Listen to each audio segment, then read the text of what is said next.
नमस्कार, इस बुलेटिन में आप सभी का स्वागत है। मैं हूं आपके साथ पल्लवी राजपूत। उत्तर प्रदेश में कोरोना का संक्रमण लगातार बढ़ रहा है, लेकिन फिर भी नेता इस पर सियासत करने से बाज नहीं आ रहे हैं। वहीं त्योहारों का वक्त भी चल रहा है। ईद उल अजहा यानी बकरी ईद 1 अगस्त को मनाई जाएगी। इसे लेकर यूपी सरकार ने गाइडलाइन जारी की है। कोरोना संक्रमण के दौर में योगी सरकार ने अपनी गाइडलाइन में सभी नागरिकों से सामाजिक दूरियां बनाकर त्योहार मनाने की बात की। सरकार ने कोरोना के संक्रमण के डर से सभी धार्मिक स्थलों के लिए भी दिशा निर्देश जारी किए हैं। वहीं संभल से समाजवादी पार्टी के सांसद शफीकुर रहमान बर्क इन मुश्किल हालात में भी बकरी ईद पर मस्जिदों में नमाज की मांग कर रहे हैं। इस पर बीजेपी ने भी गर्म तेवर दिखाए। सपा सांसद शफीकुर रहमान बर्क ने कहा था कि कोई उनके नमाज पढ़ने पर पाबंदी नहीं लगा सकता। ये मुसलमानों का बड़ा त्योहार है। इस दिन मुसलमान बाजारों में जाकर जानवर खरीद लाते हैं, लेकिन अब जानवरों के बाजार ही नहीं लग रहे। ऐसे में त्योहार कैसे हो सकता है? पाबंदी लगाना ठीक नहीं। अब सपा सांसद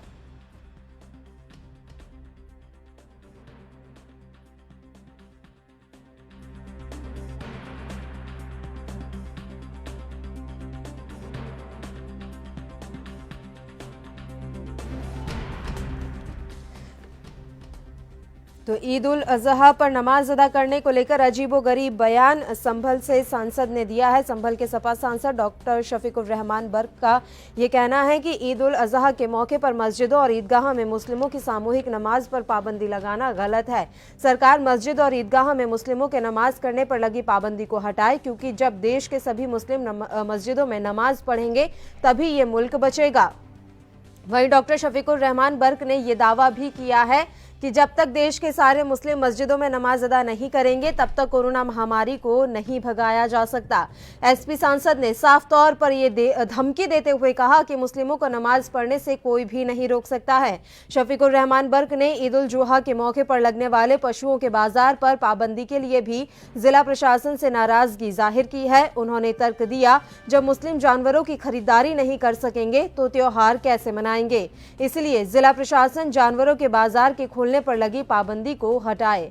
तो उत्तर प्रदेश के संभल से समाजवादी पार्टी के सांसद पहले भी ये बात कह चुके हैं। आपको बता दें कि कुछ दिन पहले ही लगभग 3 दिन पहले ही इंटरनेट पर उनका एक वीडियो सामने आया था, जिसमें वे कह रहे थे कि कोरोना कोई बीमारी नहीं है, बल्कि अल्लाह हमारे गुनाहों की सजा हमें दे रहा है।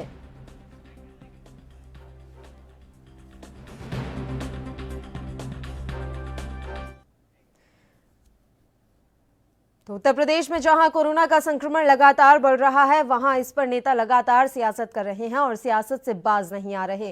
त्योहारों का भी वक्त चल रहा है। ईद उल अजहा यानी बकरी ईद 1 अगस्त को मनाई जाएगी। इसे लेकर यूपी सरकार ने गाइडलाइन जारी की है। कोरोना संक्रमण के दौर में योगी सरकार ने अपने गाइडलाइन में सभी नागरिकों से सामाजिक दूरी बनाकर त्योहार मनाने की बात की है। सरकार ने कोरोना के संक्रमण के डर से सभी धार्मिक स्थलों के लिए भी दिशा निर्देश जारी किए हैं। वहीं संभल से समाजवादी पार्टी के सांसद शफीकुर रहमान बर्क इन मुश्किल हालात में भी बकरी ईद पर मस्जिदों में नमाज की मांग कर रहे हैं। इस पर बीजेपी ने भी गर्म तेवर दिखाए। सपा सांसद शफीकुर रहमान बर्क ने कहा था कि कोई उनके नमाज पढ़ने पर पाबंदी नहीं लगा सकता। ये मुसलमानों का बड़ा त्योहार है। इस दिन मुसलमान बाजारों में जाकर जानवर खरीद कर लाते रहे हैं, लेकिन अब जानवरों के बाजार ही नहीं लग रहे। ऐसे में त्योहार कैसे हो सकता है? पाबंदी लगाना ठीक नहीं है। अब सपा सांसद के बयान कितने जायज हैं, बात करेंगे इस पर, लेकिन पहले एक रिपोर्ट देखिए आप।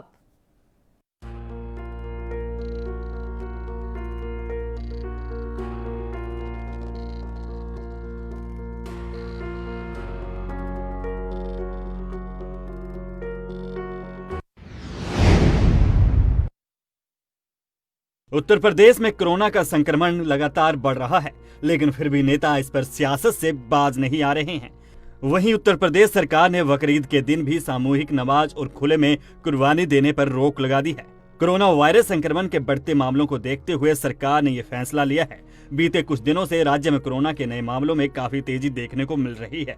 उत्तर प्रदेश पुलिस की तरफ से जारी दिशा निर्देश में कहा गया है कि 1 अगस्त को बकरीद के दिन राज्य के मस्जिदों में सामूहिक नमाज अता नहीं की जाएगी। इसके साथ ही खुले स्थानों पर कुर्बानी देने और खुले में मांस ले जाने पर दिशा निर्देश जारी किया गया है। राज्य में बकरीद मनाने संबंधी एक विस्तृत गाइडलाइन जारी की गई है। यूपी पुलिस द्वारा जारी दिशा निर्देश में कहा गया है कि इस बार बकरीद सावन महीने के आखिरी सोमवार को पड़ रही है। ऐसे में विशेष सतर्कता बरतने की जरूरत है। धर्मगुरुओं से भी अपील की गई है कि वे लोगों को बकरीद का त्योहार घर में ही मनाने और सामूहिक रूप से नमाज अता न किए जाने को लेकर प्रेरित करें। पुलिस से लोगों को सोशल डिस्टेंसिंग का पालन करने के लिए जागरूक करने की बात कही गई है। साथ ही साथ सोशल मीडिया पर कानून व्यवस्था को प्रभावित करने वाले सूचनाओं पर भी कार्रवाई करने के आदेश दिए गए हैं। गाइडलाइंस में कहा गया है कि गैर मुस्लिम धार्मिक स्थलों के निकट गैर मुस्लिम क्षेत्र और सार्वजनिक स्थानों पर कुर्बानी के अवशेष पड़े होने से विवाद उत्पन्न हो सकता है। अतः इस संबंध में पूर्ण सतर्कता बरतने की जरूरत है। इसके अलावा प्रतिबंधित पशुओं की कुर्बानी की अफवाहों पर विशेष ध्यान देने की भी बात कही गई है। पुलिस द्वारा जारी आदेश में साफ कहा गया है कि खुले स्थानों में कुर्बानी व गैर मुस्लिम क्षेत्रों में खुले रूप से मांस ले जाने पर प्रतिबंध रहेगा। लिहाजा अब इस मसले पर भी राजनीति गर्मा गई है, लेकिन देखना होगा कि सरकार जारी दिशा निर्देशों में अब ढील देती है या इसी तरह लागू रखती है। News desk report, ANB news.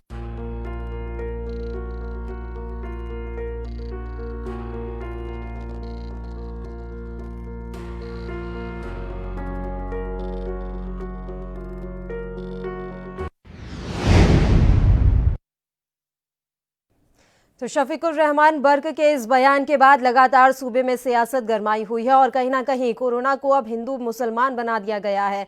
आपको बता दें कि जहां वे मस्जिदों में नमाज पढ़ने की इजाजत मांग रहे हैं, वहीं बीजेपी के नेता उनकी इस मांग पर तल्ख तेवर दिखा रहे हैं।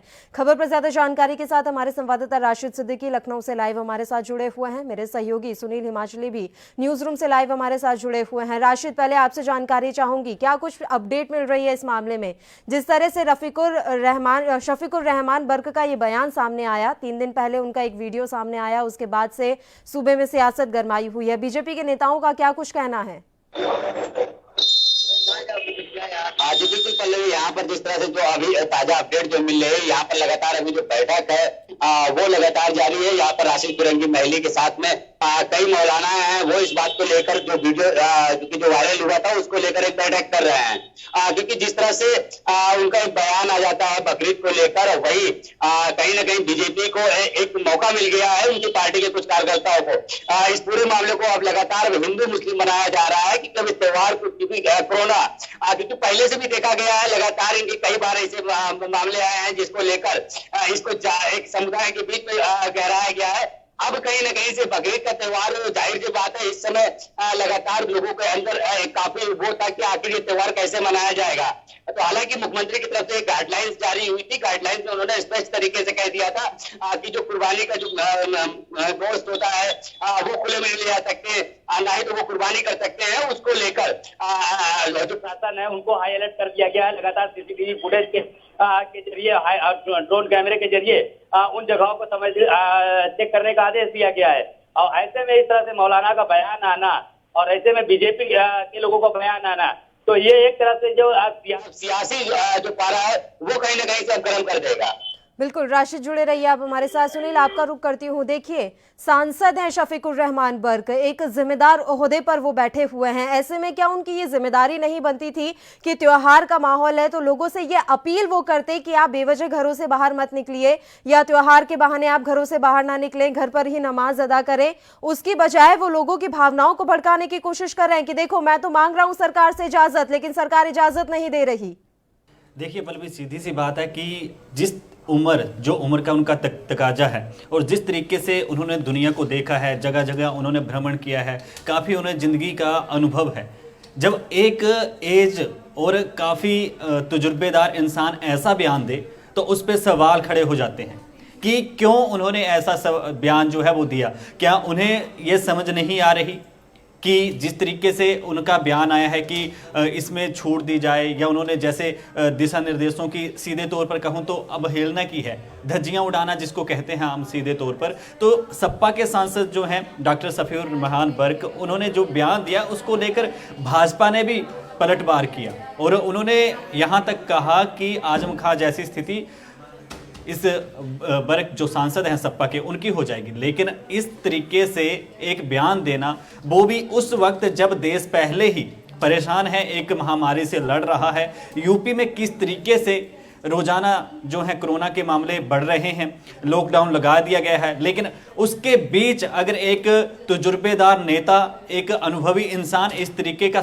जो है बयान दे तो उस पर राजनीति कहीं ना कहीं होती है। और ये जो किया गया है 1 तारीख को जो बकर ईद है उसको एक दिन पहले 31 तक वैसे ही लॉकडाउन है और लॉकडाउन के बाद अगला दिन आएगा शनिवार 1 अगस्त, जिस दिन बकरीद है। और बकरीद वाले दिन इस तरीके के जो दिशा निर्देश जारी किए गए हैं वो यूपी पुलिस प्रशासन की ओर से किए गए हैं। और ये जो नोटिस है मेरे हाथ में है, तो इसमें उन्होंने ऊपर की जो सब्जेक्ट लिखा है, जो टाइटल लिखा है इसमें, तो उन्होंने ईद उल जुहा बकरीद पर्व कुशल संपन्न कराए जाने के संबंध में दिशा निर्देश कि अच्छे तरीके से संपन्न इसको कराया जाए और कुशल के तरीके से करवाया जाए, क्योंकि हर कोई चाहता है कि अपने त्यौहार को अच्छे तरीके से मनाए, खुशियों के साथ मनाए, ताकि किसी तरीके से इसमें कोई अड़चन ना आए। और दूसरी बात, इस वक्त जो है आपको पता होगा जब नमाज अदा की जाती है तो उसके 3 दिनों तक जो है मुस्लिम संप्रदाय द्वारा, जो हमारे मुस्लिम भाईचारे के लोग हैं उनके द्वारा जो है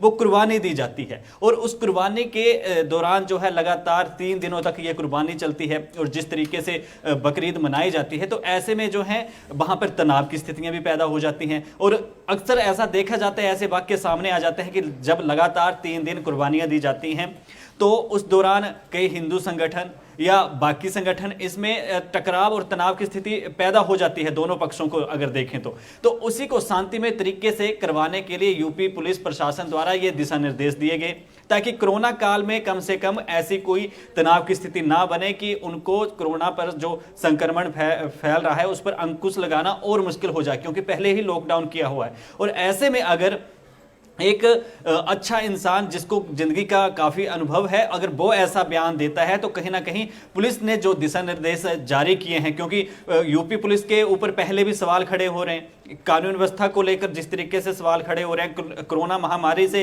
पुलिस प्रशासन लड़ रहा है, हर एक तरीके से जो दिशा निर्देश जारी कर रहा है उसका पालन और कोई नियम ना तोड़े, इसके लिए रात दिन जो है अपनी ड्यूटी दे रहा है वहां पर। तो उसके बाद अगर एक सांसद के द्वारा इस तरीके का बयान है तो वो काफी निंदनीय है और इसकी निंदा भी की जा रही है, क्योंकि एक तरफ तो लोगों को जागरूक करने का काम एक सरकार और सांसद द्वारा किया जाना चाहिए, लेकिन जिस तरीके से ये बयान दिया गया है जिसमें साफ तौर पर उन्होंने कहा है कि ऐसा नहीं होना चाहिए, दिशा निर्देशों पर जिस तरह ने उन्होंने सवाल उठाए, तो ये कहीं ना कहीं सहयोग के बल पर नहीं, क्योंकि जिम्मेदार ओहदे पर बैठे हैं वहां उन्हें अपनी जिम्मेदारी समझनी चाहिए और ना कि त्योहार है, सबके लिए त्योहार आते हैं, तो कहीं ना कहीं उनकी जिम्मेदारी थी कि वो अपने समाज के लोगों से अपील करें कि आप घर में रहकर नमाज अदा करें, ना कि लोगों की भावनाओं को उकसाएं। राशिद, मैं आपका रुख करना चाहूंगी, समाजवादी पार्टी का इस पर क्या रुख है? शफीकुर रहमान बर्क का जो ये बयान सामने आया है, जो वीडियो वायरल हुआ है, इस पर समाजवादी पार्टी आखिर क्या प्रतिक्रिया दे रही है? उन्होंने अलग कर लिया है क्या इस बयान से खुद को? जी बिल्कुल, अभी समाजवादी की तरफ से अभी कोई अभी बयान अभी जारी नहीं हुआ है, ना ही तो कोई अभी सफाई इस पर जारी हुई है। हालांकि उनसे कई बार उनके नेताओं से संपर्क करना चाहा तो अभी उनसे बात नहीं हो पाई है, लेकिन जहां तक जो समाजवादी पार्टी के जो छोटे नेता है उनका साफ तौर पर कह रहा है कि अभी हमारा इस बयान से कोई लेना देना नहीं है, क्योंकि जहाँ एक तरफ देश पूरा कोरोना से लड़ रहा है, तो ऐसे में एक शांति उनका बयान आना तो बेहद ही निंदनीय है। वो लगातार इसका निंदनीय जता रहे हैं, लेकिन अभी अखिलेश यादव का भी कोई ट्वीट निकल कर नहीं आया है इस बयान को लेकर, क्योंकि जाहिर सी बात है इतने बड़े पद पर इतने बड़े ओहदे पे बैठे हुए मौलाना उनका इस तरह का बयान आता है तो कहीं न कहीं से ये एक समुदाय को भड़काने का काम भी करता है कि जिसको लेकर, क्योंकि जाहिर सी बात है जिस तरह से लगातार बीजेपी सत्ता में आई है उसके बाद से ही लगातार एक समुदाय को टारगेट बनाया गया, लोगों को भड़काया गया, लगातार उनके मन में भ्रम डाला गया और ऐसा देखने को मिल रहा है, क्योंकि लगातार क्योंकि इससे पहले जो ईद का त्योहार था, ईद के समय में यही भावनाएं हुई थी, क्योंकि ईद भी कोरोना जैसी महामारी के समय आया और अब बकरीद, क्योंकि बकरीद 3 दिन का ये त्योहार होता है, तो जाहिर सी बात है इस तरह में जो मुस्लिम समुदाय है वो कुर्बानियां देते हैं, तो उनको कहीं ना कहीं उनको एक मन में एक जो डर है जो बनाया जा रहा है एक कि आप ये करोगे तो आपके साथ ये होगा, इस तरह की वो होगा। लेकिन राशिद, अभी जो ईद का त्योहार आया था उस पर कौन सा ये लोग मान गए थे? जो मुस्लिम समुदाय के लोग हैं वो तो तब भी नहीं माने थे। हमने तस्वीरें देखी थी किस तरह से चोरी छिपे मस्जिदों में पाए गए, वहां पर नमाज पढ़ी गई है, हालांकि पुलिस ने समय रहते कार्रवाई की। अभी भी पुलिस के सामने ये बड़ी चुनौती बनी हुई है कि लोगों को बाहर निकलने से रोका जा सके। हाँ जी बिल्कुल, ईद में भी कई जगह ऐसा हुआ था कि ईद में नमाज पढ़ने को लेकर काफी वहां पर पुलिस फोर्स वहां पर पहुंच गई थी। कई मस्जिदों में ऐसा हुआ था कि लोगों का जो है चोरी छुपे वहां पे नमाज पढ़ रहे थे। उसको लेकर काफी पुलिस के ऊपर एक दबाव था। पुलिस को लेकर कार्रवाई में काफी संकट भी आई। और इस बार इसी को देखना है कि आखिर इस बार पुलिस क्या कर पाती है, क्योंकि जाहिर सी बात है, देखिए पिछली बार की अगर हम बात करें पल्लवी, तो बिल्कुल स्पष्ट है, पिछली बार फुल लॉकडाउन था, लॉकडाउन 1 चल रहा था। इस बार अनलॉकडाउन है। अनलॉकडाउन में काफी चीजें खोल दी गई हैं। अभी अगर हम भीड़ की बात करें, क्योंकि हमने कई लोगों से यहाँ पर बात किया, हमने स्थानीय लोगों से बात किया, हमने समाजवादी पार्टी के नेताओं से बात किया, हमने बसपा के नेताओं से बात किया, उनका साफ तौर पर यह कहना है कि अगर सरकार एक पक्ष कार्रवाई न कर, जैसे कि अभी हम यहाँ की तस्वीर देखी स्पष्ट करके दिखाना चाहेंगे, जो लॉकडाउन है, उनका कहना है कि मधुरा जो शराब की दुकानें है वहां भीड़ भाड़ रहती है, वहां सरकार को तकलीफ नहीं होती है। जो मॉडल शॉप है वहां पर भीड़ भाड़ रहती है, होटल है वहां पर भीड़ भाड़ रहती है, मैनेजमेंट है वहां भीड़ भाड़ रहती है। ऐसे में सरकार की पुलिस कुछ नहीं काम कर पा रही है। लेकिन हमें, क्योंकि उनका सीधा इस तरह का जो आरोप लगाना है, वो सीधा इस तरह का सरकार के ऊपर आरोप लगा रहे हैं। बिल्कुल सुनील, ये किस तरह से इस पूरे मसले को देखा जाए? महज राजनीति है क्या ये? वोट बैंक के लिए राजनीति की जा रही है? क्योंकि सबको यही दिख रहा है कि महज राजनीति की जा रही है इस मसले पर। देखिए पल्लवी, सीधी सी बात है कि हम सभी धर्मों का सम्मान करते हैं। हिंदू, मुस्लिम, सिख, ईसाई कहते हैं कि आपस में सब भाई भाई। ये लाइनें हमारी नैतिक शिक्षा में अक्सर पढ़ाई जाती हैं, लेकिन असल जिंदगी में इनके मायने बहुत हैं। एक सांसद ने जिस तरीके से बयान दिया, जिन्होंने ये भी कहा कि मुस्लिम नमाज जब तक अदा नहीं करेंगे मस्जिदों में जाकर, तब तक जो है यहाँ से कोरोना नहीं भागेगा और इजाज़त दे देनी चाहिए। तो घर पे बैठ के भी तो नमाज अदा की जा सकती है, क्योंकि अगर कोई दिशा निर्देश जारी किए गए हैं तो वो लोक भलाई के लिए किए गए हैं, किसी में इसका पर्सनल हित नहीं है। और ये बात शायद सपा सांसद को भी समझना चाहिए। और जिस तरीके से आपने पूछा भी, हमारे जो संवाददाता इस वक्त लखनऊ से, उनसे आपने पूछा कि ये पार्टी का कोई स्टैंड आया, तो पार्टी क्या कहेगी इस पे? ऐसे बयानों पर पार्टी भी अक्सर किनारा कर लेती है, क्योंकि जब भी ऐसे किसी नेता का बयान आया हो, कई ऐसे लीडर हैं जिनके, चाहे साध्वी की बात कर लूं या कई ऐसे लीडर होंगे जिनके अगर मैं नाम लेने लगूं तो बहुत लंबी लिस्ट हो जाएगी, जो अक्सर बयान ऐसे दे देते हैं, लेकिन बाद में पार्टी उन पर स्टैंड नहीं ले पाती, क्योंकि ये बयान उन्हें भी पता है कि ये गलत है। और गलत इसलिए कह रहा हूं क्योंकि जिस तरीके से उन्होंने कहा कि बिना सामूहिक नमाज के जो है वो कोरोना नहीं भागेगा मुल्क से, जब तक हम लोग सामूहिक नमाज नहीं करते हैं। परिवार के साथ बैठकर भी नमाज करने को सामूहिक ही कहते हैं। ये शायद हमारे संपा जो सांसद हैं बर्क साहब, उनको अभी पता नहीं है, और उन्हें शायद इन चीज़ों पर गौर करना चाहिए कि परिवार से ही दुनिया है, और परिवार के साथ अगर दुनिया, और दुनिया को अगर अच्छा संदेश देंगे, तो अगर आप एक कमरे में बैठ के भी नमाज, जैसे उन्होंने अभी रोजे जैसे चले हुए तो उन्होंने घर से नमाज पढ़ी, तो वो क्यों, वो 1 महीने पहले का, 1.5 महीने पहले का वक्त भूल गए जब उन्होंने रोजे घर पे रखे। लेकिन सुनील, तर्क तो ये भी दिया जा रहा है, जब शराब की दुकानों पर भीड़ लगती है तब पुलिस कहाँ जाती है, तब गाइडलाइन कहाँ जाती है? या तमाम हम देख रहे हैं कि बाजारों में भी लोग एक साथ भीड़ उमड़ पड़ती है, राशन लेने के लिए एक साथ भीड़ उमड़ पड़ती है, तब कहाँ जाती है गाइडलाइन?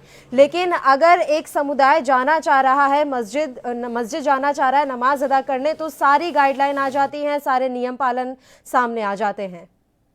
भी सीधी सी बात है कि नियमों की पालना भी हमें करनी है, और अक्सर लोग धज्जियां उड़ाते हैं। जहां तक आपने दुकानों की बात की, तो वहां पे अगर आप देखो तो वहां पे राउंड सर्कल बने हुए हैं व्हाइट कलर के, जहां पर लोगों के खड़े होने की व्यवस्था की गई है। लेकिन कई जगह ऐसी भी खबरें आई जहां पर इन जो नियम है, जहां पर दुकान पर या वाइन शॉप पर जिस तरीके से खड़े होने के लिए जो एक दायरा बनाया गया है, अगर उससे भी अगर धज्जियां उड़ाई जाती हैं, मतलब लोगों के द्वारा ही उड़ाई जाती हैं। लोगों के लिए सरकार दिशा निर्देश जारी कर सकती है। और जिस तरीके से शायद इसलिए नमाज को लेकर उन्होंने कहा, क्योंकि हिमाचल प्रदेश के चंबा में मार्च में जिस तरीके से मामले सामने आए थे, या जिस तरीके से अभी लॉकडाउन के बीच जो यूपी में लगातार कोरोना के मामले बढ़ रहे हैं, उसको लेकर अब सरकार को तो अपनी तरफ से हर एक दिशा निर्देश जारी करने ही है, क्योंकि लोगों के हित में है। और अगर ऐसे में अगर एक व्यक्ति के संक्रमित होने से 15 या 20 या 1000 लोग संक्रमित हो जाते हैं, क्योंकि 3 दिन तक ये त्योहार चलना है, और 3 दिन में सबसे बड़ी बात जो है वो सपा सांसद को ये समझनी होगी कि एक तो कोरोना काल के बीच जो जिस तरीके से जानवरों के काटने की बात कर रहे हैं कि जानवरों को काटा जाए, और उनकी खरीदारी पर रोक नहीं लगानी चाहिए, उसके बिना ये हमारा त्योहार नहीं होगा। लेकिन ऐसे वक्त पे, पहले जो महामारी से दुनिया लड़ रही है, ऐसे वक्त पे एक जानवर को अपनी खुशियों के लिए काटना कितना सही होगा? इस पे मैं सवाल भी खड़ा कर रहा हूं और ये एक सोचने वाली बात भी है कि क्या ये कितना सही है। और जानवरों की खरीदारी के बिना क्या त्योहार नहीं मनाया जाएगा? ये भी एक बहुत बड़ी बात है। त्योहार हम लोग क्यों मनाते हैं? सिर्फ खुशियों के लिए, ताकि खुशियों से हम लोग अपने अल्लाह से, अपने खुदा से दुआ कर सके कि हमारे घर पे खुशियां रहें, किसी व्यक्ति का किसी तरीके से कोई बीमारी ना हो। और त्योहार के लिए हम लोग खुशियों के, अगर कोई बीमार होगा और दुखी होगा तो वो सबसे पहले उसका स्वास्थ्य अगर सही नहीं होगा तो वो फिर क्या से त्योहार मनाएगा? और इसीलिए जो है वो गाइडलाइन जो है वो सरकार की ओर से जारी की गई हैं और ये बात सपा सांसद को भी समझनी चाहिए। बिल्कुल, और उम्र के जिस पड़ाव पर वो है, उन्होंने दुनिया देखी है और कहीं ना कहीं समझदारी से उन्हें इस पूरे मसले को हैंडल करना चाहिए था। लेकिन जो लापरवाही उन्होंने दिखाई है या जिस तरह का बयान उन्होंने अभी अपने मुंह से बोला है, वीडियो उनका वायरल हो रहा है, इसका क्या कुछ उन्हें फल मिलेगा वो भी आने वाला वक्त बता ही देगा। आपका बहुत बहुत शुक्रिया सुनील, तमाम अहम जानकारी आपने हम तक पहुंचाई। राशिद, राज्य सरकार का क्या कुछ स्टैंड है इस पूरे मसले पर? राज्य सरकार अभी भी डटी हुई है कि हम लॉकडाउन नहीं खोल सकते, सैटरडे संडे जिस तरह से लॉकडाउन लागू किया गया है वो ऐसे ही बना रहेगा, और जो बाजार है, बकरों का जो बाजार है, उसको लेकर क्या फैसला बदला जा सकता है? जी बिल्कुल पल्लवी, राज्य सरकार का जो है बिल्कुल साफ तौर पे अभी जो सैटरडे संडे का जो लॉकडाउन का जो नियम है वो बिल्कुल नहीं बदला जाएगा। उनका साफ रुख है, इस पे तरीके से उन्होंने आदेश दे दिया है। क्योंकि लगातार जिस तरह से कल रात में एक समीक्षा बैठक की गई, डीजीपी ने एक लगातार अपने पुलिस महकमों को लेकर एक बैठक की, उन्होंने सख्त निर्देश दिया है कि जो भी इस तरह के जो क्षेत्र है, जो भी इस तरह की जो मंडियां हैं, उन पर सख्त निगरानी रखनी जाए, उन पर कहीं भी किसी तरह का भीड़ न लगने दिया जाए। यहाँ पर जैसे चौक में बकरा मंडी लगती थी, यहाँ पर भी इस समय वहां पर भी सन्नाटा पसरा हुआ है, क्योंकि अब तक वहां पर काफी बकरे आ जाते थे, लगातार भीड़ इकट्ठी होने लगते थे। तो इन सभी चीजों को लेकर अभी फिलहाल जो सख्त तेवर है वो पुलिस की तरफ से वो देखे जा सकते हैं यहाँ पर।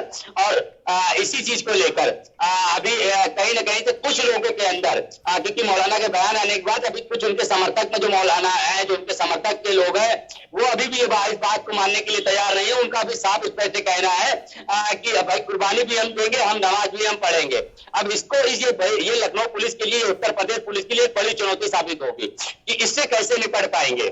तो जाहिर सी बात है, इन तमाम सवाल अभी जो है सरकार के ऊपर उठ रहा है, क्योंकि लगातार क्योंकि जब भी इस तरह का कोई त्योहार आता है, इस पर राजनीति भी गर्म हो जाती है, इस पे जो समुदाय जरूर अपने आमने सामने आ जाते हैं और इस पर इन पे भड़काने का काम दोनों की तरफ से होता है। तो अब ये देखना होगा कि आगे इस सब चुनौतियों से कैसे सरकार निपट पाती है। बिल्कुल राशिद, बहुत बहुत शुक्रिया, तमाम जानकारी आपने हम तक पहुंचाई। अहम अपडेट हम आपसे लगातार लेते रहेंगे कि आखिर जो बैठक चल रही है इसमें क्या कुछ चीज़ें निकलकर सामने आती हैं।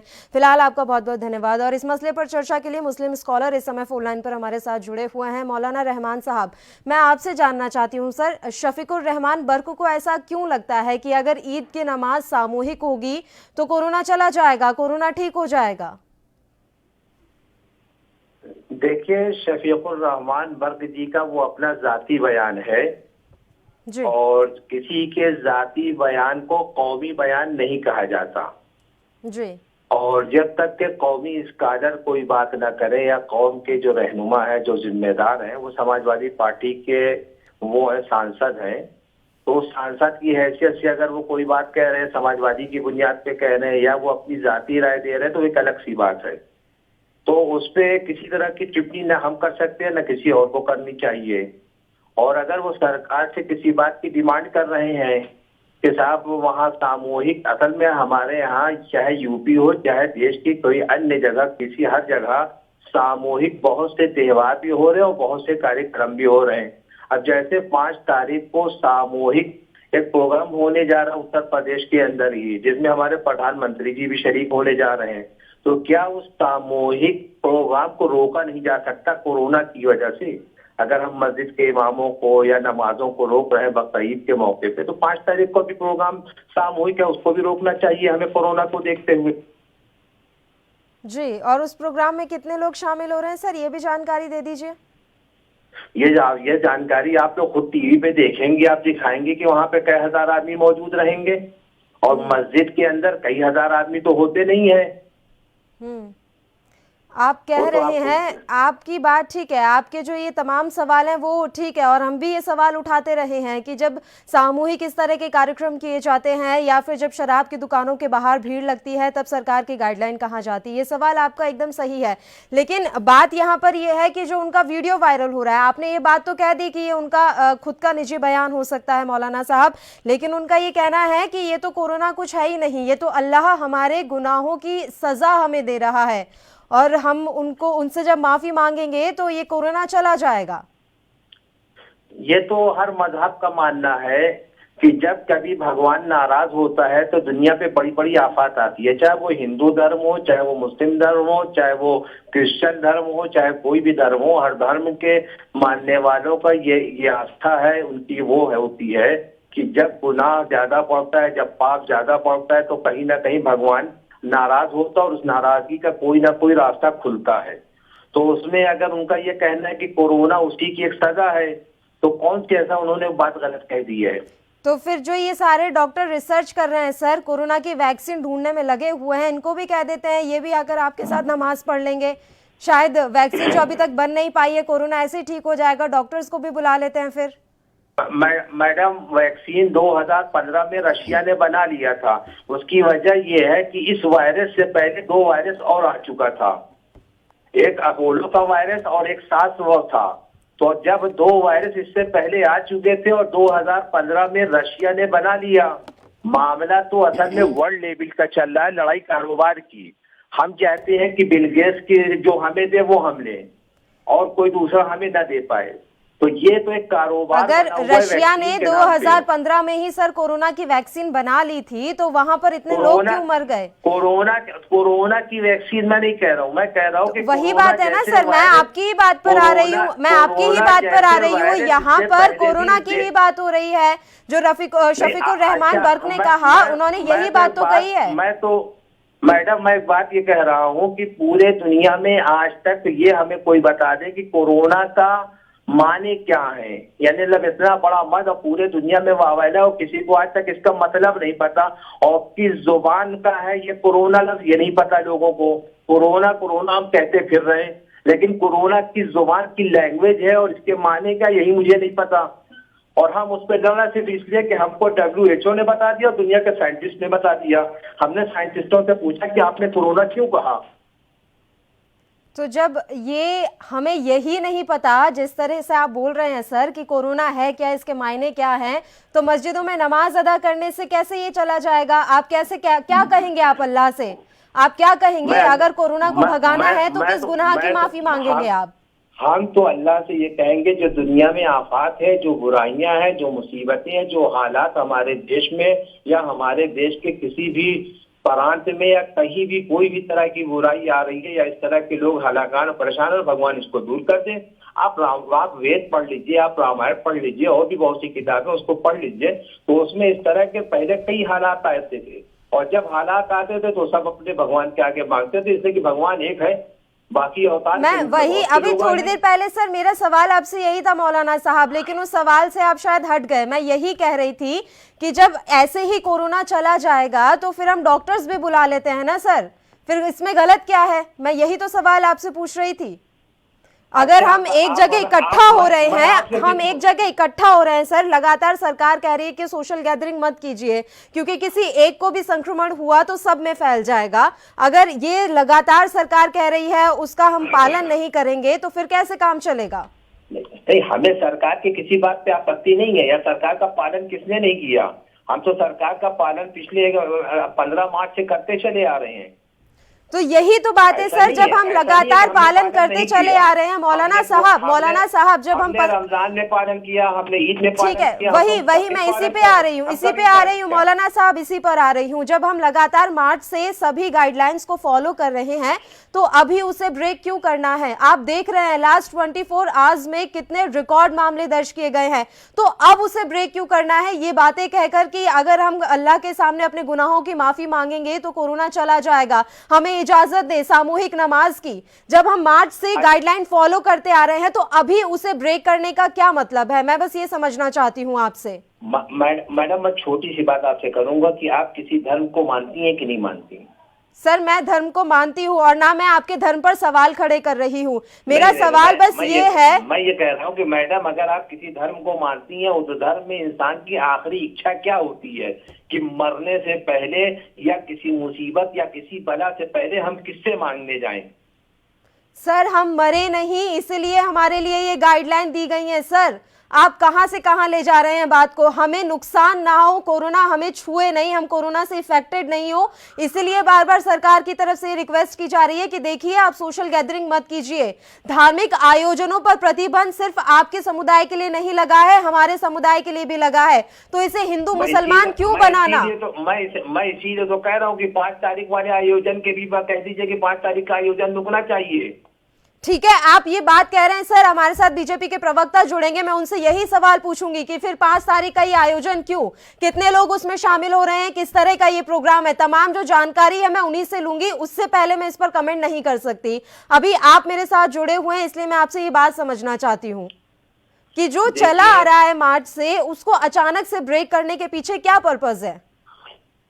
नहीं, वो उनकी अपनी जाती राय है। मैंने फिर आपको दोबारा कह दे रहा हूं कि उनकी अपनी एक जाती राय है कि ऐसा होना चाहिए। और अगर जैसे अभी नमाजें हमारे यहाँ पढ़ी जा रही हैं, हर मस्जिद में पढ़ी जा रही है, पर सरकार का एक नियम में कानून आया कि साहब सोशल डिस्टेंसिंग के साथ आप नमाज पढ़ सकते हैं, 10 आदमी, 12 आदमी, 15 आदमी जी। तो वो जो नमाज पढ़ रहे हैं तो वैसे ही एक हुक्म जारी रहना चाहिए था, उसमें कोई रद्दो बदल होनी नहीं चाहिए थी।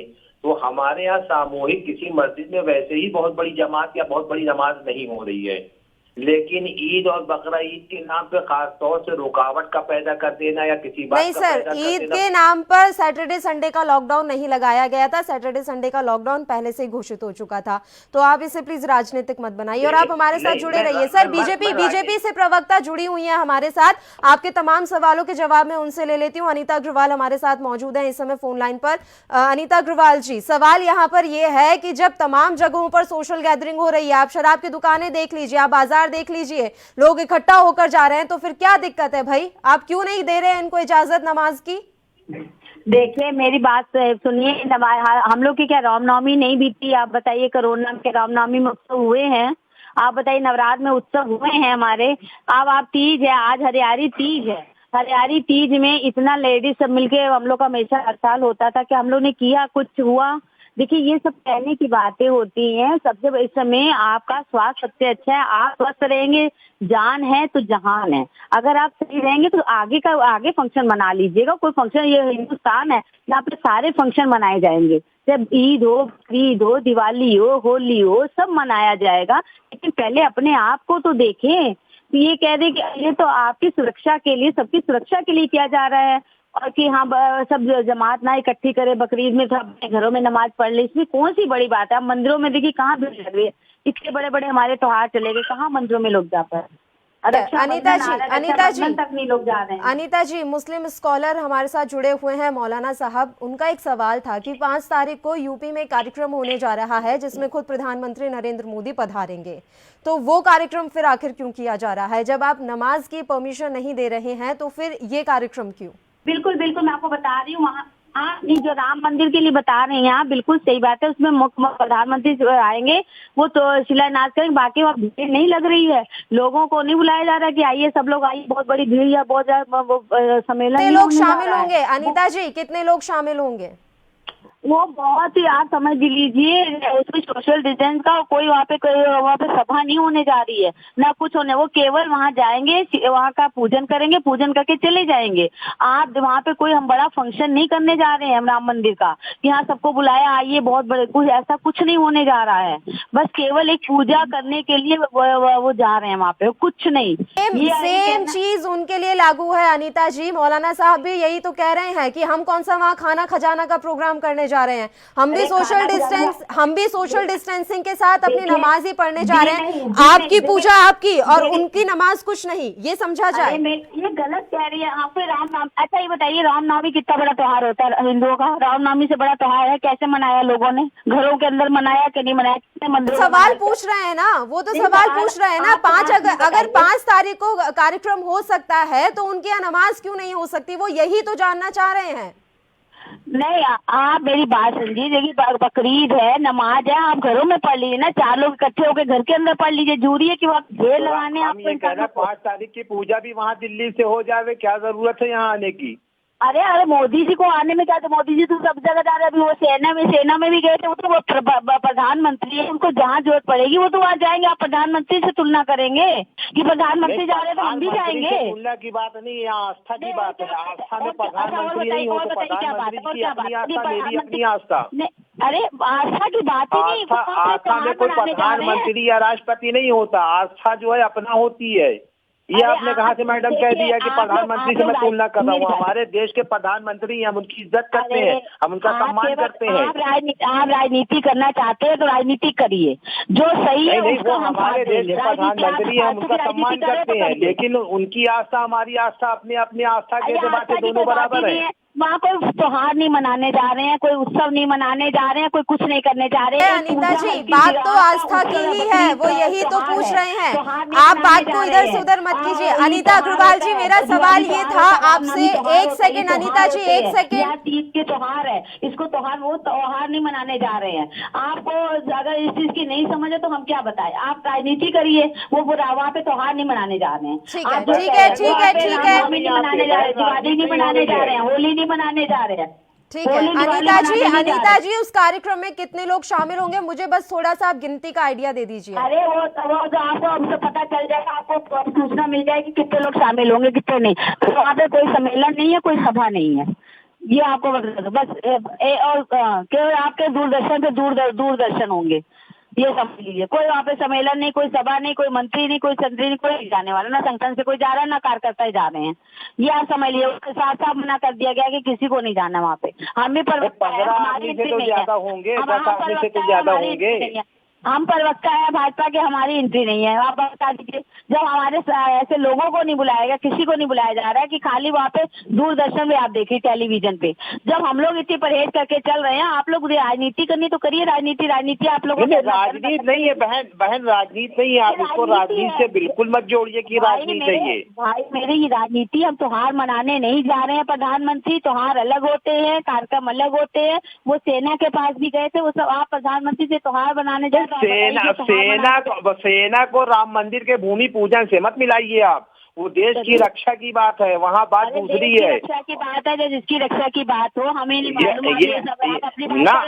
देश की रक्षा को आप राम मंदिर से मिला रही हैं, फिर यहाँ आप राजनीति कर रही हैं। राम देश से अलग है ना, देश की रक्षा को, जहाँ देश की रक्षा की बात है वहाँ सब कुछ सरे है। सबसे बड़ी चीज देश की रक्षा है। और अगर प्रधानमंत्री जी गए तो हमें गर्व है कि वहाँ वो गए। उसकी बात वो आप उसको मत कहिए कुछ। भाई मेरे राजनीति करिए, हम राजनीति करिए गए, हम त्योहार फंक्शन हमने नहीं बहन, राजनीति की बात नहीं। आप बहन हर बात को राजनीति की तरफ क्यों घुमाना चाह रही हैं? हमने रामनवमी घर में मनाई है, हमने नवरात्रि घर में बनाए हैं, हम आज हरियाली तीज भी घर में मना रहे हैं, हम रक्षाबंधन भी घर पे मना रहे हैं, हम लोग राखी बांधने नहीं भाइयों क्या जा रहे हैं। ये सब हम लोग जब परहेज करें, जान है तो जहान है। आपकी सेफ्टी के लिए कहा जा रहा है, किसी की सेफ्टी के लिए नहीं कहा जा रहा। ये हर इंसान की सेफ्टी के लिए, आप लोग के सेफ्टी के लिए कहा जा रहा है। उसको आप लोग राजनीति ले रहे हो तो लोग, ये आपकी राजनीति है। और बाकी अनीता जी, अब उनका जवाब ले लेते हैं। अनीता अग्रवाल जी, उनका भी जवाब ले लेते हैं। मैं तुरंत लौटूंगी आपके पास। मौलाना साहब, ये देखिए, आपकी ही सुरक्षा के लिए है, और वो कह रही हैं कि जब प्रधानमंत्री जाएंगे तो इतने लोग वहां इकट्ठे नहीं होंगे। वो तो हमें 5 तारीख को पता लग जाएगा कि कितने लोग वहां पर मौजूद थे और नहीं। लेकिन बात तो यहाँ पर यही है ना कि आप अपने पूरे परिवार के साथ अपने घर में अगर नमाज पढ़ेंगे तो उसके लिए मनाही नहीं है सर। आप अपने परिवार के 7 लोगों को लेकर नमाज पढ़िए, उसमें कोई दिक्कत नहीं है। नहीं, हम तो पढ़ ही रहे थे। हमने हम उससे कब पीछे रहे? अब तो नमाज ईद में भी पढ़ी है हमने, रमजान में भी पढ़ी है हमने, उससे तो हम है ही नहीं पीछे। लेकिन ये है कि खास तौर से एक ऐलान करना, एक बयान देना, ये राजनीति का हिस्सा बनी हुई है ना। वो चाहे शफीकुर रहमान बर्क की तरफ से हो, चाहे सरकार की तरफ से हो। शफीकुर रहमान बर्क का जो बयान है, आप मानते हैं कि वो राजनीति से प्रेरित था? वो जाती बयान है उनका। मैं राजनीति से पीड़ित उसको नहीं बयान कर सकते। उनकी अपनी जाती सोच है, और उनकी सोच पे हम कैसे कमेंट कर सकते हैं? तो सर, क्या आपको भी ऐसा लगता है कि जब आप मस्जिद में जाकर नमाज पढ़ेंगे, सामूहिक नमाज पढ़ेंगे, तभी अल्लाह आपकी दुआ को कबूल करेंगे? अगर आप घर से ये नमाज पढ़ते हैं तो वो दुआ कबूल नहीं होगी?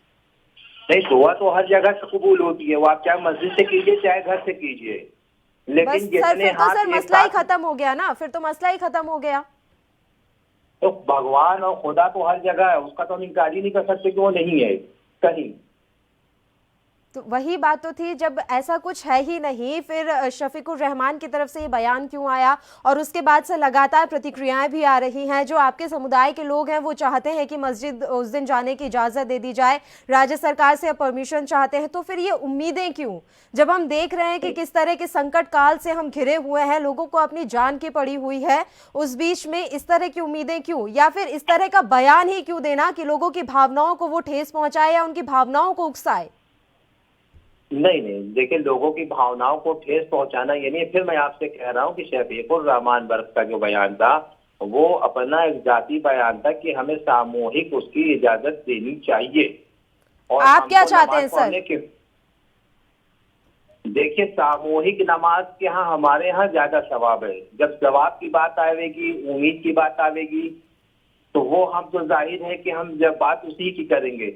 लेकिन जब समाज में और कानून की बात आती है तो हम कहीं ना कहीं उसको एक्सेप्ट करने के लिए तैयार थे। ईद में भी, रमजान में भी, और मुस्तकिल 15 मार्च से करते चले आ रहे हैं और आइंदा भी करने की पूरी कोशिश हमारी है। लेकिन हम ये कहते हैं कि सारे कानून, सारी चीज हमारे ही लिए क्यों? ठीक है, 5 अगस्त को अगर उसको खत्म कर देना चाहिए। ठीक है अनीता अग्रवाल जी, सारे कानून, सारी गाइडलाइन इन्हीं के लिए क्यों? देखिए, ये ऐसा है, ये अपना मेरी बात सुनिए, इनकी राजनीति करने की आदत है, ये करें और सारी गाइडलाइन इनके लिए नहीं। आप ये बताइए कितने बड़े त्योहार होते हैं हमारे नवरात्र के लिए, कितना बड़ा त्योहार होता है रामनवमी, आज हरियाली तीज कितना बड़ा त्योहार है। और कहा हम देखे, हम अग्रवाल भी है, हम जानते हैं। मैडम, मैं आज की भी कुछ तस्वीरें आपको भेज सकता हूँ और रामनवमी की भी कुछ तस्वीरें भेज सकता हूँ जहाँ सोशल डिस्टेंसिंग का कोई ख्याल नहीं रखा गया था। आप कोरोना में भी राजनीति करें, आप उसमें भी राजनीति, कोरोना में राजनीति कहाँ हुई है? ये आप हर बात को राजनीति से मैडम मत जोड़िए। आप ये बताइए, आपके सुरक्षा के लिए तो कह रहे हैं, मुख्यमंत्री किसके लिए कह रहे हैं? हम सब कह रहे हैं कि मुख्यमंत्री ने गलत कहा कि हमारी सुरक्षा ना होनी चाहिए। नहीं, सुरक्षा की चिंता है, तभी तो उन्होंने कहा कि आप लोग घरों के अंदर पढ़ लीजिए नमाज, अपनी भीड़ मत लगाइए। कोरोना इतना फैला हुआ है, लखनऊ में फैला है, हर जगह फैला हुआ है, हर जगह कोरोना फैला हुआ। अगर वो इतनी परहेज घर घर कोरोना पहुंच रहा है, सूसा की तरह मुंह फैला लिया है, मोहल्ले मोहल्ले पहुंच रहा है, अगर उन्होंने कह दिया कि इतना कोरोना फैला हुआ है, आप लोग उस पर मैडम, जब सुरक्षा की बात आ रही है और कोरोना हवा में फैल चुका है तो हमारे देश के प्रधानमंत्री और मुख्यमंत्री सबको फिर कोरोना से परहेज करना चाहिए था। तो कहीं हवा में पहुंच गया तो फिर हम क्या करेंगे? हवा में नहीं, जो हमारी हिफाजत कर रहा वही बेचारा सुरक्षित हो गया तो मैं क्या करूंगा? फिर मैं अपनी फरियाद लेके किसके पास जाऊंगा? मुझे तो फरियाद लेके अपने मुख्यमंत्री के पास जाना है, अपने प्रधानमंत्री जी के पास जाना है। अरे आप परहेज कर लीजिए, वही बड़ी बात है जनाब। आपके आगे हाथ जोड़ रहे हैं, जान है तो जहान है। बहन हो के भाइयों के हाथ मत जोड़िए, भाई खुद ही आपके हाथ जोड़ रहे, ऐसी बात नहीं है। लेकिन हमारे मुख्यमंत्री जी को भी सुरक्षित रहना चाहिए, हमारे देश के प्रधानमंत्री को भी सुरक्षित रहना चाहिए, इसलिए कि वैज्ञानिकों ने ये कह दिया है कि हवा में भी कोरोना है। सुन लीजिए, जहाँ वैक्सीन आ जाएगी आप बाहर भी त्योहार मना लीजिएगा, थोड़ा रुक जाइए, 1-2 महीने शांति रख लीजिए। मैडम वैक्सीन नहीं आने वाली, मैडम वैक्सीन नहीं आने वाली 2021 से पहले। आपको कोई मनाही नहीं कर रहा त्योहार ना मनाने की। त्योहार खूब खुशियों से मनाइए, बहुत अच्छे से मनाइए, लेकिन कम से कम कोरोना के समय में आप अपने अपने परिवार की सुरक्षा स्वयं करिए। हर व्यक्ति का एक धर्म है, हर व्यक्ति का नागरिक का अपना कर्तव्य है कि वो अपनी सुरक्षा खुद करे और दूसरों की भी करे। ये आप दूसरों के लिए भी करेंगे, अपने लिए भी करेंगे, कम से कम इतना तो करिए। इसके राजनीति मत करिए भाई साहब, मत करिए। नहीं बहन, आप फिर एक बात आपने क्यों पकड़ लिया कि राजनीति हो रही है इस पे? बिल्कुल राजनीति है, कोरोना में बताओ। हम आह भी करते हैं तो बदनाम हो जाते हैं, वो कत्ल भी करते हैं तो चर्चा न हो। राजनीति तो और क्या है बताइए, और क्या है ये? आप समझिएगा इस बात को। अब ये राजनीति तो और क्या है? अब जब एक चीज है कि ऐसी बीमारी चली हुई है, उसके लिए सबकी सेफ्टी के लिए कहा गया, सबकी सुरक्षा के लिए कहा गया, उसमें भी आप राजनीति किए जा रहे हैं कि भाई हम तो जाएंगे, हम तो करेंगे, बच्चों वाली जिद्दें कर रहे हैं। ये तो सब गलत है ना। कोई त्योहार मनाने के लिए किसने मना कर दिया भैया? त्योहार मनाइए, सब खुशियों से मनाइए। आज के हम लोग हरियाली तीज नहीं मना रहे, घर में मना रहे हैं। हमने रामनवमी नहीं मनाई, घर में मनाई। हमने नवरात्र नहीं मनाए, घर में मनाए। अगर हमें दिवाली भी मनानी पड़ेगी तो घर में ही मनाएंगे। अगर हमें आगे भी कुछ करना, घर में, अरे भैया जान है तो जान है, घरों में भगवान का नाम ले लेंगे, उससे क्या है? भगवान तो अनीता जी कोई भी मसला हो अनीता जी, वो हमारे देश में आखिरकार हिंदू मुसलमान क्यों हो जाता है? अब एक त्योहार के नाम पर हिंदू मुसलमान की यहाँ राजनीति शुरू हो गई है। पूरे देश में इस मसले पर चर्चा है, आखिर क्यों? ये मेरी बात सुनिए, आपको बुरा लग जाएगा मैडम, आपको बुरा लग जाएगा। कोई हिंदू मुसलमानों की बात नहीं है। सारे त्योहार, रामनवमी में भी उन्होंने ऐलान किया था, तो आपने ये हिंदुओं ने तो कोई नहीं ऑब्जेक्शन किया कि क्यों मना कर दिया। उन्होंने कहा ठीक है। बस फर्क इतना है कि कुछ लोग आराम से मान जाते हैं, कुछ लोग शोर मचाते हैं। इसमें आप लोग हिंदू मुसलमान करते हैं। अब इनको शोर मचाना है, ये लोग शोर मचाएंगे, हम लोग शोर नहीं मैडम, शोर मचाने की यहाँ बात नहीं है मैडम, शोर मचाने की कोई बात नहीं है। सुनिए, आज ऐलान हो जाएगा दीपावली नहीं मनाई जाएगी, घरों में मनाई जाएगी, हम लोग इसको मान लेंगे, हम लोग शोर नहीं मचाएंगे कि हाँ कोई बात नहीं, कोरोना फैला इसलिए दीपावली मना कर दी। हम लोग कहेंगे कोई बात नहीं, चलो घर में मना लेंगे, हम लोग शोर नहीं मचाएंगे। उसमें आप लोग हिंदू मुसलमान कर लो भैया, वो सुरक्षा के लिए कह रहे हैं, हर आदमी की सुरक्षा के लिए, व्यक्ति की सुरक्षा के लिए। उसमें हिंदू मुसलमान वाली बात ही नहीं है भाई। हम आप इकट्ठे रहते हैं, एक देश में रहते, इकट्ठे खाते, इकट्ठे पीते, इकट्ठे जाते, इकट्ठे सब करते। उसके बाद आप लोग हिंदू मुसलमान करते तो हमको भी खराब लगता है, हमको भी खराब लगता है। हम खुद भी चाहते हैं हिंदू मुसलमान, हम हर इंसान की सुरक्षा चाहते हैं, हर व्यक्ति की सुरक्षा चाहते हैं, हर नागरिक की सुरक्षा चाहते हैं कि हर नागरिक सुरक्षित रहे, देश का हर नागरिक सुरक्षित रहे, कोई हो। भगवान आपको ऐसी समझ अता फरमाए और आपकी पूरी पार्टी को ऐसी समझ अता फरमावे। हर व्यक्ति सुरक्षा चाहिए, हर व्यक्ति की चाहिए, हिंदू मुसलमान वाली बात नहीं है ना। हमें हिंदू मुसलमान चाहिए, हर व्यक्ति की सुरक्षा चाहिए। हम चाहते हैं हर व्यक्ति कर ही रही है ना मौलाना साहब, ये तो उनकी ही पार्टी कर रही है कि लॉकडाउन लगा दिया है।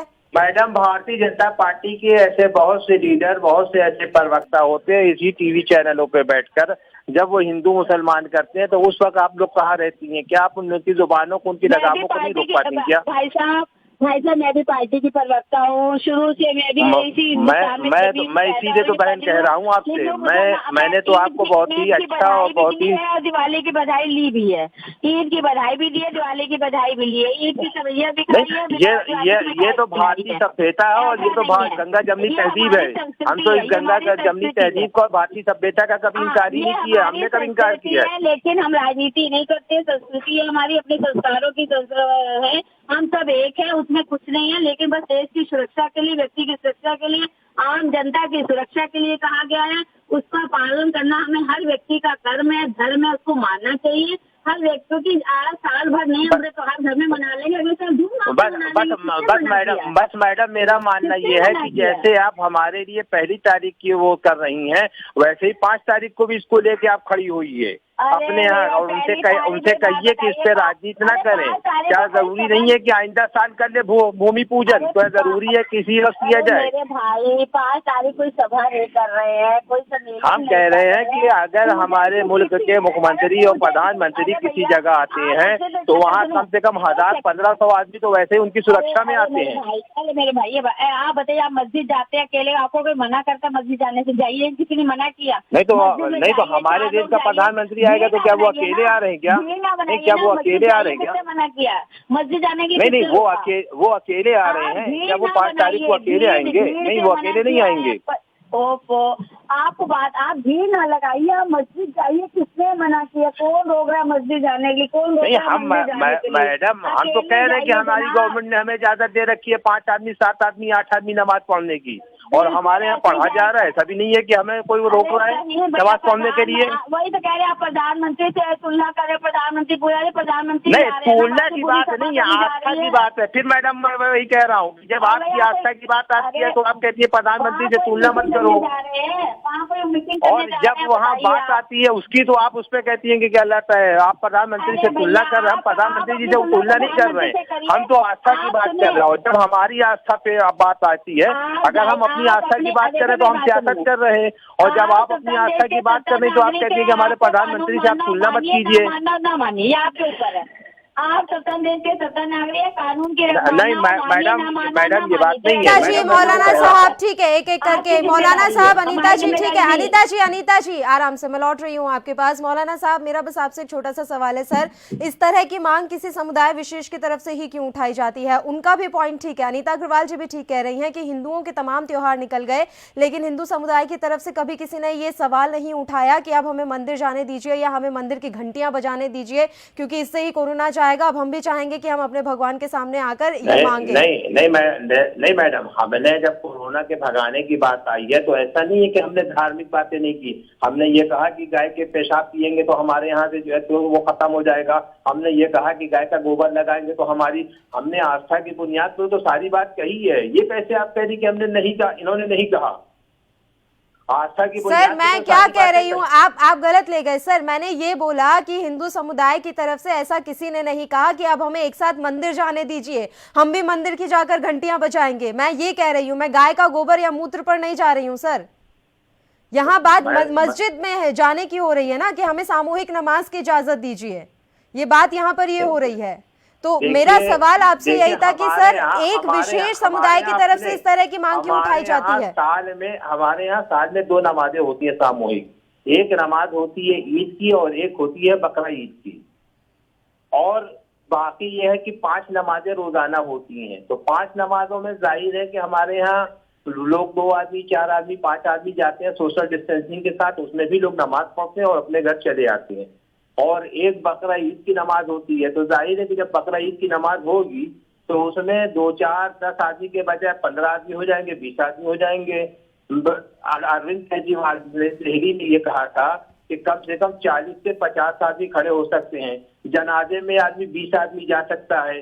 तो जाहिर है कि अगर 20 आदमी 50 आदमी, सरकार हमारी इस बात की इजाजत दे दे कि 50 आदमी 40 आदमी वहां पे भीड़ न लगा के या कोई तरीके से, लेकिन वो जाए ना, तो ये थोड़ी सी एक वो होती है। तो हमारा मानना है कि हमारी सरकार को चाहिए कि 25 से 50 आदमी की इस बात की इजाजत दे दे कि लोग नमाज पढ़ सकें। सर शादियों में दी जा रही है इतनी इजाजत, तो महज शादियों में दी जा रही है कि आप 50 आदमी को इकट्ठा कीजिए। अब आप मेरी बात सुनिए सर, बौद्ध धर्म का भी त्योहार आया, बौद्ध पूर्णिमा आई थी, ईस्टर भी आया बीच में, ईसाई धर्म का त्योहार। यहाँ सिर्फ हिंदू की बात नहीं है, तमाम जो त्योहार हैं वो बीच बीच में आए हैं, चाहे वो बौद्ध धर्म के हो या ईसाई धर्म के हो, लेकिन उनके समुदाय की तरफ से कोई मांग नहीं उठाई गई। और आप जब इस तरह की मांग उठाते हैं तो वो मुद्दा अपने आप ही बन जाता है, इसमें राजनीति की कोई बात नहीं है, लेकिन ये अपने आप एक मुद्दा खड़ा हो जाता है कि जब तमाम धर्म के लोगों का त्योहार निकल गया है, उनकी तरफ से कोई मांग नहीं की गई, वो जब इस बात को समझ रहे हैं कि ठीक है अभी कोरोना का काल चल रहा है, लोगों को इकट्ठा नहीं होने देना है क्योंकि ये हमारी सुरक्षा के लिए है, कोई एक भी कोरोना की चपेट में आया तो वो अपने साथ कई लोगों को ले जाएगा। इस बात को जब सब समझ रहे हैं तो आप क्यों नहीं? मैडम मैं अपनी बात 2 छोटी सी बात करूंगा, उसके बाद अपनी बात खत्म करूंगा जी। मेरा मानना यह है कि जब देश में 2 बड़ी कौम कह लीजिए या 2 बड़ी पार्टियां कह लीजिए या 2 बड़े लोग कह लीजिए, जब इनके अपने झगड़े होते हैं तो उन झगड़ों में, उन लड़ाई में या उन बातों में कहीं ना कहीं एक साइड इफेक्ट होता है, चाहे उनकी तरफ से चाहे इनकी तरफ से जी। शफीकुर रहमान एक सेकुलर पार्टी के वो थे, सांसद थे, और उन्होंने एक बयान दिया और उस बयान को लोगों ने राजनीति का हिस्सा मान लिया और वो उनकी अपनी जाति राय थी। तो हम उनकी फिर आपसे ये कह दें कि उनकी जाति राय पे कोई कमेंट नहीं, और सरकार की किसी गाइडलाइन का कभी किसी ने इनकार नहीं किया है, किसी भी मुसलमान, चाहे वो धर्म गुरु रहा हो चाहे आम मुसलमान रहा हो। और अगर सरकार की वो है मंशा है तो उस मंशा से कभी हम पीछे नहीं हटेंगे। और तीसरी बात ये है कि अगर आस्था की बुनियाद पर किसी देश में कोई चीज चलाई जाती है तो आस्था की बुनियाद ये है कि 5 तारीख को भी फिर किसी आस्था को न दिखाया जाए। ठीक है मौलाना साहब, बहुत बहुत शुक्रिया आप हमारे साथ जुड़े तमाम अहम चर्चा के लिए। अनीता जी आखिरी कमेंट आपका। देखिए सबसे बड़ी बात है, ये समझदारी की बात है, हर व्यक्ति को समझदार होना चाहिए। ये जहान है तो जहान है, त्योहार आज अपने घर में मना ले और जब सही हो जाएगा तो उसके बाद धूमधाम से सब त्योहार मनाए। ये समझदारी की बात है, इसको समझना चाहिए, इसको राजनीति नहीं करनी चाहिए, राजनीति का मुद्दा नहीं बनाना चाहिए, ना हिंदू मुसलमान का मुद्दा बनाना चाहिए। बहुत से ऐसे त्योहार है जो हम लोग ने घर बैठ के मनाए, आज भी मना रहे हैं, हमने कोई इसमें राजनीति नहीं कर रहे। इनको भी इतनी समझनी चाहिए कि ये त्योहार है, हम घर में बैठ के कर ले, अगली बार हम बाहर कर लेंगे, कोई दिक्कत नहीं है। इस कोरोना के वजह से इतना फैला हुआ है, तो अपनी सुरक्षा हमें खुद करनी है। कोई दूसरी हमारी सुरक्षा नहीं करेगा, हम सब अपनी सुरक्षा करें। हर व्यक्ति का कर्म, हर व्यक्ति का धर्म अपनी सुरक्षा वो स्वयं करे।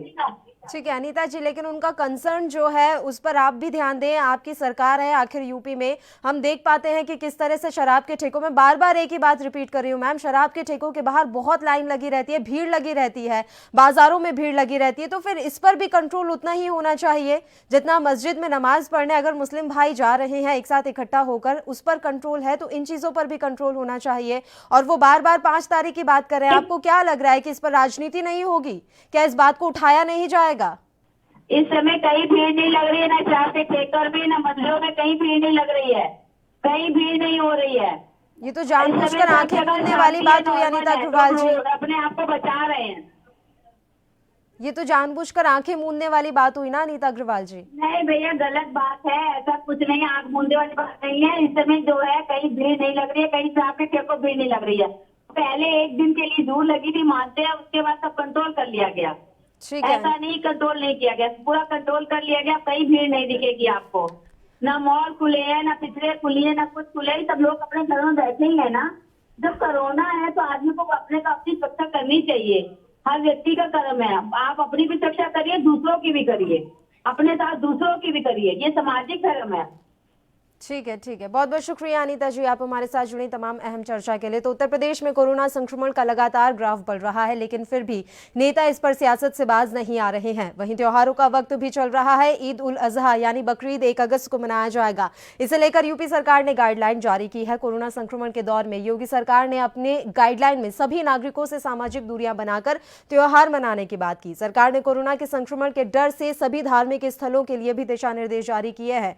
वहीं संभल से समाजवादी पार्टी के सांसद शफीकुर रहमान बर्क इन मुश्किल हालात में भी बकरी ईद पर मस्जिदों में नमाज की मांग कर रहे हैं। इस पर बीजेपी ने गर्म तेवर दिखाए और इसी मसले पर अब जो सियासत है वो गरमाई हुई है। जहां लगातार ये मांग की जा रही है शफीकुर रहमान बर्क की ओर से कि कोई उनके नमाज पढ़ने पर पाबंदी नहीं लगा सकता, ये मुसलमानों का बड़ा त्योहार है। इस दिन मुसलमान बाजारों में जाकर जानवर खरीद कर लाते रहे हैं, लेकिन अब अगर जानवरों का बाजार ही नहीं लगेगा तो ऐसे में त्योहार कैसे हो सकता है? तो पाबंदी लगाना ठीक नहीं है। उनके इस बयान पर लगातार प्रतिक्रियाएं आ रही हैं और एक नई बहस अब देश में छिड़ गई है। लेकिन हम एएनबी न्यूज लगातार आपसे यही अपील करेगा कि कोरोना का काल टला नहीं है। देखिए अभी भी लगातार जो मामले हैं वो बढ़ रहे हैं और सरकार बस यही चाहती है कि आप अपने घरों में सुरक्षित रहें। अगर इस तरह से भीड़ लगाकर किसी जगह पर इकट्ठा होंगे तो ये संक्रमण को बढ़ावा दे सकता है। सरकार की भी यही मंशा है और एएनबी न्यूज भी आपसे यही अपील करता है कि त्योहार के बहाने बेवजह घरों से बाहर ना निकलें और किसी भी तरह से मुसीबत मोल ना लें। खुद भी सुरक्षित रहें और अपने परिवार को भी सुरक्षित रखें। मेरे साथ इस बुलेटिन में इतना ही। मुझे दीजिए इजाजत। देश प्रदेश की तमाम ताजा खबरों के लिए आप बने रहिए हमारे साथ। नमस्कार।